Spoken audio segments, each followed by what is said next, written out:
Hello guys, welcome back to on my YouTube channel. जैसा आपने thumbnail में देखा कि इस वीडियो में हम कुछ इन्फॉर्मेशंस आपको देने वाले हैं। कब तक रजिस्ट्रेशन नंबर आएगा, क्या विदाउट रजिस्ट्रेशन नंबर या कहें कि अपीयरिंग में आप फॉर्म को अप्लाई कर सकते हैं। जो गवर्नमेंट इंस्टीट्यूट के फॉर्म निकलते हैं, चाहे वो सेंट्रल गवर्नमेंट इंस्टीट्यूट के हों, चाहे ऑटोनॉमस के हों, चाहे वो फॉर्म निकालता हो उत्तर प्रदेश या अदर स्टेट गवर्नमेंट फॉर्म को निकालती हो। उत्तर प्रदेश की बात करें तो आपको पता होगा आयोग फॉर्म निकालती है Uttar Pradesh public service commission. ऐसे ही हर स्टेट में अपना सर्विस कमीशन है, वो अपना अलग फॉर्म निकालता है। सभी स्टेट में आपको पता होगा कुछ इंस्टीट्यूट ऐसे भी है जो ऑटोनॉमस चलते हैं, और कुछ सेंट्रल इंस्टीट्यूट हैं जो ऑटोनॉमस चलते हैं और सेंट्रल गवर्नमेंट के अंदर आते हैं।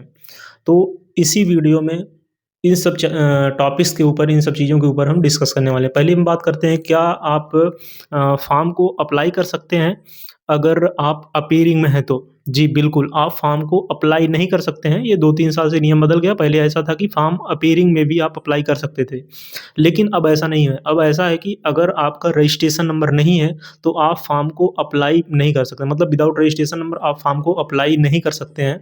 किसी भी गवर्नमेंट सेक्टर में जो भी रिक्रूटमेंट फॉर्म या जो भी एडवर्टाइजमेंट गवर्नमेंट निकालती, चाहे वो स्टेट को, सेंट्रल को हो या ऑटोनॉमस हो, चाहे कोई भी है, एनएचएम के थ्रू कोई वैकेंसी आ रही है, कोई वैकेंसी हो, विदाउट आप रजिस्ट्रेशन नंबर उस फॉर्म को प्रोसीड नहीं कर सकते हैं। तो रजिस्ट्रेशन नंबर बहुत ही ज़्यादा इंपॉर्टेंट है। नर्सिंग में, चाहे बीएससी नर्सिंग, चाहे जीएनएम हो गया, एनएम हो गया, नर्सिंग में बेसिकली अदर कोर्सेज़ में नहीं है अभी, नहीं है, लेकिन नर्सिंग में ख़ासकर देख रहे हैं विदाउट रजिस्ट्रेशन नंबर फॉर्म को आप अप्लाई नहीं कर सकते हैं। तो रजिस्ट्रेशन नंबर कब तक आएगा? अटल बिहारी वाजपेयी मेडिकल यूनिवर्सिटी से जितने कॉलेज एफ़िलिएटेड हैं, जितने स्टूडेंट जुड़े हुए हैं, उनका रजिस्ट्रेशन नंबर कब तक मिलेगा? जो स्टूडेंट 2021 बैच के हैं, बेसिकली उनके लिए वो भी स्टूडेंट देख सकते हैं जो 2022 बैच के हों, क्योंकि 20 वालों को तो रजिस्ट्रेशन मिल गया, क्योंकि 20 बैच भी आपको पता होगा अटल बिहारी वाजपेयी मेडिकल यूनिवर्सिटी से ऐड है। 20 बैच की आपको बताएँ कि उनका एग्ज़ाम हुआ था दिसंबर में, जो 2020 बैच है उनका एग्ज़ाम हुआ था दिसंबर में, 2024 दिसंबर में हुआ था। तो उनको रजिस्ट्रेशन नंबर 8 दिसंबर को उनका एग्ज़ाम फाइनल हो गया। 24 दिसंबर से 8 दिसंबर तक उनका एग्ज़ाम चला था। तो उनको रजिस्ट्रेशन में नंबर मिला था, वो मिला था 22 फरवरी को मिला था। 22 फरवरी रजिस्ट्रेशन नंबर नहीं मिला था, प्रोविज़नल मिला था। हम बात करते हैं, आपको पहले कुछ चीज़ें क्लियर करते हैं। प्रोविज़नल क्या होते हैं? हो सकता है मैक्सिमम स्टूडेंट जान रहे हों, लेकिन हो सकता नहीं जान रहे हो, क्योंकि आप पहली बार ग्रेजुएशन करने जा रहे हैं, ग्रेजुएशन कर रहे हैं, तो हो सकता है आपको ये चीज़ें ना पता हों। प्रोविज़नल ये होता है कि प्रोविज़नल आपके डिग्री की तरह काम करता है, यानी कि प्रोविज़नल का यूज़ आप डिग्री की तरह काम कर सकते हैं। यानी कहें रजिस्ट्रेशन के लिए या कहें अदर काम के लिए, जॉब के लिए, तो आप प्रोविज़नल का यूज़ कर सकते हैं। तो जब तक आपका प्रोविज़नल नहीं मिलेगा, तब तक आप जो है स्टेट नर्सिंग काउंसिल, जो मेडिकल फैकल्टी है, स्टेट मेडिकल फैकल्टी, जैसे यूपी की बात करें तो लखनऊ में है, तो वहाँ पे स्टेट नर्सिंग काउंसिल भी है, स्टेट डेंटल काउंसिल है, स्टेट पैरामेडिकल काउंसिल है, सबकी अपनी-अपनी काउंसिल उसी एक बिल्डिंग में है। तो शायद 2nd फ्लोर पे स्टेट नर्सिंग काउंसिल है। तो वहाँ पे आप रजिस्ट्रेशन अगर करवाने जाएँगे, तो रजिस्ट्रेशन के लिए उनको क्या चाहिए होगा? प्रोविज़नल चाहिए होगा। प्रोविज़नल को आप अप्लाई नहीं कर सकते हैं रजिस्ट्रेशन के लिए, इसलिए प्रोविज़नल होना बहुत ही ज़्यादा इम्पोर्टेंट है। और डिग्री जल्दी नहीं मिलती है, पहले प्रोविज़नल मिल जाएगा, इसके बाद ही डिग्री मिलेगी। बाकी मार्कशीट वगैरह का क्राइटेरिया पता होगा। मार्कशीट आपको जो है, जो अपार आईडी है, उसी पे मार्कशीट आपको देखने को मिलेगी, जो अपार आईडी अटल बिहारी वाजपेयी ने बनाने के लिए सभी कॉलेज में अनाउंसमेंट किया, जो भी उन्होंने बोला है। तो अपार आईडी बनाना बहुत ज़्यादा इंपॉर्टेंट था, आपने बना दिया होगा, आपको मार्कशीट उसी पे देखने को मिल जाएगी। लेकिन डिग्री आपको नहीं मिलेगी, उसके लिए आपको 2000 रुपये देना पड़ेगा, कन्वोकेशन होगा, और जो रजिस्ट्रेशन वगैरह कॉलेज अपना किए होंगे स्टूडेंट का, हो जाएँगे, ये सब सारी चीज़ें आपको पता होंगी। तो जो आपकी प्रोविज़नल है वो मिलेगा, आपको हम बताएँ, 2020 बैच का एग्ज़ाम हुआ था 8 दिसंबर को, और उनको मिला था 22 फरवरी को प्रोविज़नल। आपको कब तक मिलेगा?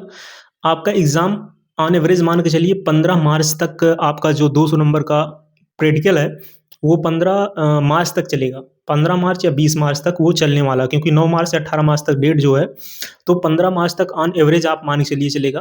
किसी कॉलेज में पहले हो जाएगा, किसी कॉलेज में बाद में हो जाएगा।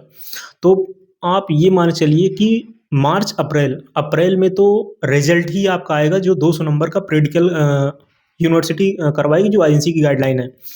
इसके बाद आपको प्रोविज़नल देखने को मिलेगा, उसके बाद देखने को मिलेगा जो स्टूडेंट पास होगा उसका प्रोविज़नल तब जाके सर्टिफिकेट बनना स्टार्ट होगा, क्योंकि प्रोविज़नल ऐसे तो बनेगा नहीं, क्योंकि उसमें भी बहुत कॉलेज ऐसे होंगे जो कुछ स्टूडेंट को फेल कर देंगे 200 नंबर के प्रैक्टिकल में, क्योंकि वो सारी चीज़ें होती हैं। कुछ हो सकता है स्टूडेंट टीचर के बीच में कन्वर्सेशन आईपीआर वगैरह सही नहीं मेंटेन नहीं होता है और टीचर खुन्नस खाए बैठते हैं तो उनको स्टूडेंट को फेल कर देते हैं, तो ये सारी चीज़ें होती हैं। तो जब कुछ ऐसे स्टूडेंट होंगे जिनको 200 नंबर के प्रैक्टिकल में फेल कर देंगे, तो उनका तो आएगा नहीं, उनका प्रोविज़नल बनेगा नहीं। यानी कि प्रोविज़नल आपका कब बनेगा? रिज़ल्ट के बाद। तो आपका रिज़ल्ट कब आएगा? आपका रिज़ल्ट आएगा, वो आएगा अप्रैल में। तो अप्रैल यानी कहें कि मई लगभग 20 मई या 25 मई तक आपको प्रोविज़नल देखने को मिलेगा। विदाउट प्रोविज़नल के आप रजिस्ट्रेशन नहीं करवा सकते, यानी कि आप रजिस्ट्रेशन मई के लास्ट में ही करवा सकते हैं। मई लास्ट में या जून के फर्स्ट वीक में ही आप रजिस्ट्रेशन करवा सकते हैं, जब आपका प्रोविज़नल मिल जाएगा तब। आशा करते हैं ये चीज़ें आपको समझ में आई होंगी। विदाउट प्रोविज़नल आप रजिस्ट्रेशन नहीं करवा सकते हैं, प्रोविज़नल कब मिलेगा ये भी चीज़ क्लियर कर दिए। और विदाउट रजिस्ट्रेशन के आप किसी भी गवर्नमेंट सेक्टर में फॉर्म अप्लाई नहीं कर सकते हैं। ना प्राइवेट वाले जो अच्छे इंस्टीट्यूट होते हैं, वो आपको जॉब पे भी नहीं रखेंगे विदाउट रजिस्ट्रेशन, क्योंकि रजिस्ट्रेशन बहुत ज़्यादा इंपॉर्टेंट होता है। विदाउट रजिस्ट्रेशन के आपको जॉब पे भी बहुत जो अच्छे इंस्टीट्यूट होते हैं वो नहीं रखते हैं। और कुछ ऐसे भी इंस्टीट्यूट होते हैं जो आप 4th ईयर तक अपना रिजल्ट दिखा देंगे कि हम पास हो गए हैं तो आपको जॉब पे रख लेंगे, लेकिन वो पैसे बहुत कम देते हैं। पैसे देते हैं 10 से 12,000 या 15,000 रुपये, इससे ज़्यादा आपको पैसे देखने को नहीं मिलेगा ऐसे इंस्टीट्यूट में, ऐसे हॉस्पिटल में। आशा करते हैं वीडियो इन्फॉर्मेटिव लगी होगी। Instagram, Telegram, WhatsApp group link description है, उसको भी आप ज्वाइन कर सकते हैं। मिलते हैं नेक्स्ट वीडियो में नए अपडेट के साथ। अगर आपको कोई डाउट्स कमेंट बॉक्स में कमेंट कर सकते हैं। जय हिंद।